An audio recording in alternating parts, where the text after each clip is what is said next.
Hello, everybody. This is my first YouTube Live, so bear with me.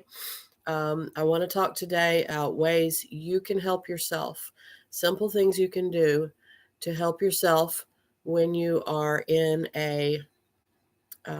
maybe a stressful situation, feeling some anxiety or whatever. First of all, I want to apologize for the long silence. Um, been working on myself a lot, having some work done on me, and you might be able to tell by my sinuses that I'm still recovering from a recent cold. So, thank you for your patience. Um, and I'm looking around just seeing what's going on here. This is, like I said, this is a first for me. Okay, so simple things you can do to um, get out of an anxiety attack, a stressful situation, or whatever. Just help you calm down and relax. These are things you can do while I'm working on you. And in fact, ultimately, it is your responsibility for your own healing. So I'm over here working on you, clearing trapped emotions, trapped negative energies, aligning things, realigning things, clearing misalignments, clearing imbalances, all of that sort of thing, and also clearing negative beliefs that you may have.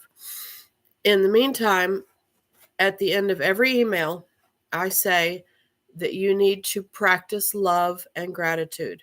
These are very high vibration frequencies, and they're the best thing you can do to replace, because you don't leave a void. When I clear something, you don't want to leave a void. You want to fill the space with love and gratitude. Other things you can do are grounding or earthing. Get your bare feet outside in the grass, and you can look it up online, because I have seen that, like, the minute you set foot on the ground barefoot, your body starts having positive changes. And so the longer you can do it, the better. Do it 15-30 minutes each day. That's fantastic. You're also getting sunshine and fresh air.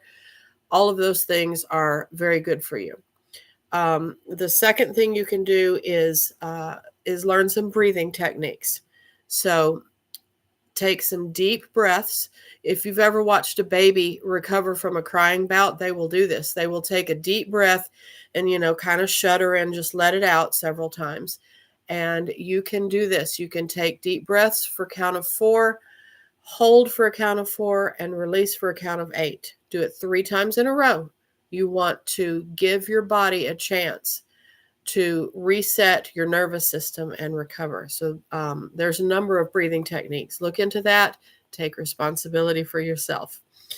The next thing is water, obviously super important. We are 75% or so made of water, and water carries vibrations, and water responds to the negative or positives in our body. Pure distilled or reverse osmosis water would be best. Also, maybe just add in some liquid minerals or something from a real pure source. Those are super important to help your body cleanse itself and heal itself.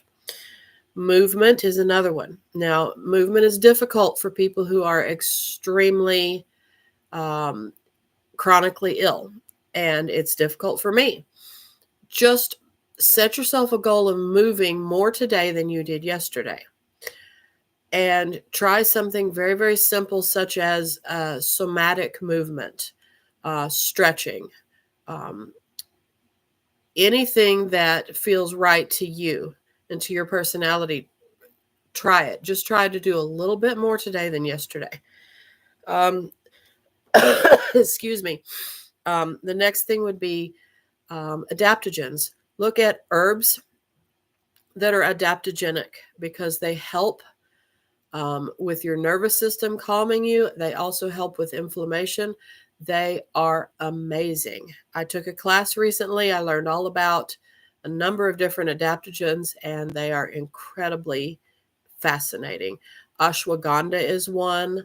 I can't even remember. There's a whole bunch of them, and you can make some pretty cool treats out of, make a recipe with these herbs and just have a cool treat to grab when you feel the need to be more relaxed. And if you stay on it, then it will just help kind of maintain uh, uh, a more relaxed day-to-day existence.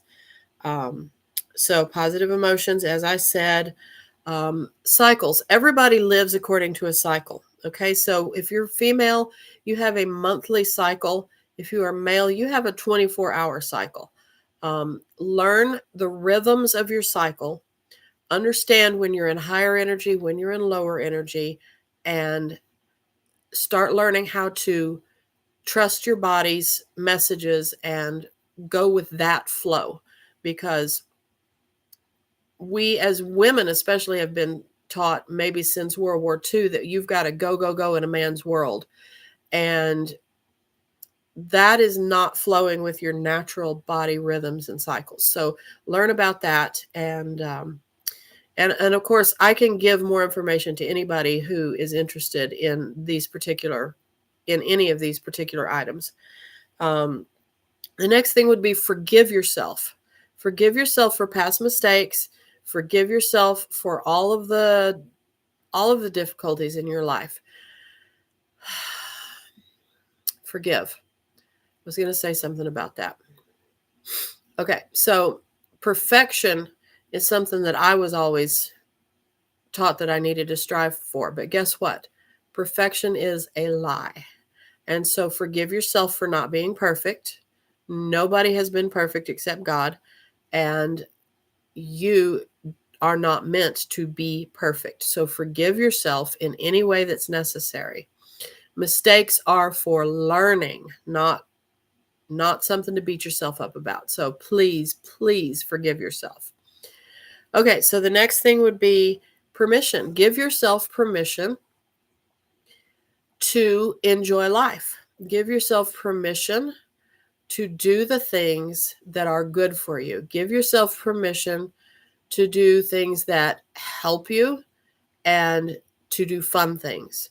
You need to which brings me to the next topic, which is fun. Have fun. Define what fun is for you. Different personalities like to have fun in different ways.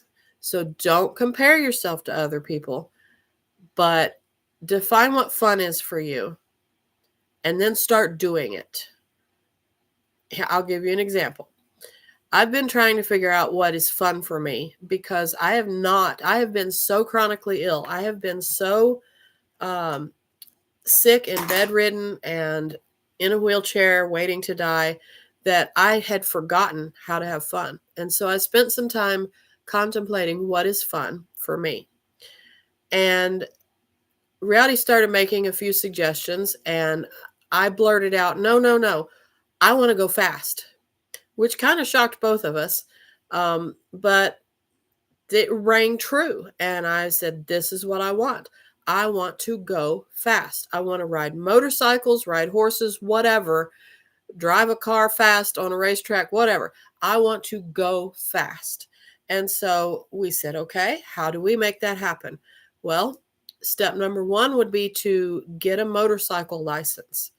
And we said, okay, we're going to do that. And then we looked into it and realized that it's going to be outside for at least one day, maybe two. And we live in Texas and it is too hot for me right now.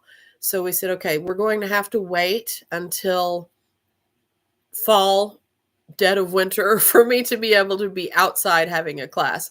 So we said, okay, what can we do right now?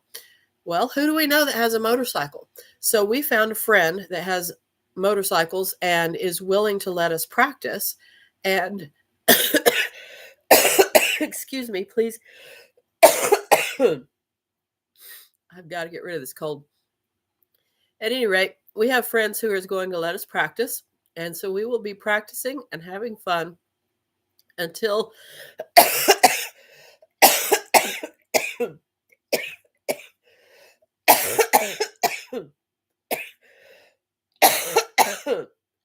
real life, folks. Sorry. Until such time. All right. Gotta go. Talk to you later.